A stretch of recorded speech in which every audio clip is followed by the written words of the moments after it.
What's up, everybody? You're tuned in to Wall Street Drug, your weekly dose of money talk with just enough caffeine to make you question your retirement plan. I'm Sam. And I'm Taylor. And today, we're talking tariffs. Specifically, those big, headline-grabbing tariff hikes Donald Trump rolled out during his presidency.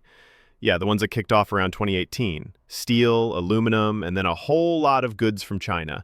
The idea was to protect American jobs, especially in manufacturing. You know, bring the jobs back. Sounds patriotic, right? The only catch is, tariffs are basically taxes on imports, and while it's easy to say, oh, we'll make China pay, in reality, the costs land right here at home. Right? It's like if you told your favorite pizza place, charge me double so the pizzeria across the street doesn't go out of business. You might feel noble for about 5 minutes until you're broke and hungry, and that's exactly what happened. Importers had to pay more for materials, steel, aluminum, electronics parts, and those higher costs went straight into the prices consumers paid. Cars, washing machines, smartphones, all of them crept up. And we're not just talking a few cents. The Peterson Institute estimated American households were paying hundreds of dollars extra a year because of these tariffs. That's like a surprise Netflix subscription you didn't want, and it's not even giving you Stranger Things. Meanwhile, China and other countries hit back with their own tariffs. And they weren't messing around. They targeted politically sensitive industries like agriculture, soybeans, pork, dairy. Farmers got hammered. So the U.S. government stepped in with bailouts, tens of billions in subsidies to farmers to make up for the lost sales. And here's the kicker. That's taxpayer money.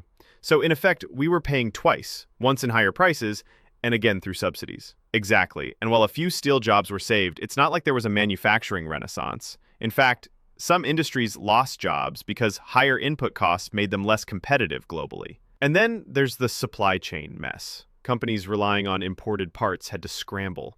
If you're an American tech company and your chips or circuit boards suddenly cost more or take longer to get, you're either raising prices, delaying launches, or cutting somewhere else. Yeah, that's not just bad for profits, it's bad for innovation. And in a global market, that's like showing up to a race with a flat tire. Now, to be fair, tariffs can work in certain situations. They can protect strategic industries from sudden shocks or give domestic industries time to modernize.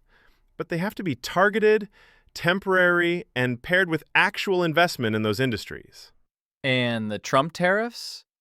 They were broad, long, and came with a lot of uncertainty. Businesses hate uncertainty. When they don't know what trade rules will be next quarter, they freeze hiring, delay projects, or move operations entirely. And the numbers tell the story. Multiple studies found that overall, the tariffs were a net drag on U.S. GDP growth. They didn't collapse the economy, but they definitely took a bite out of it.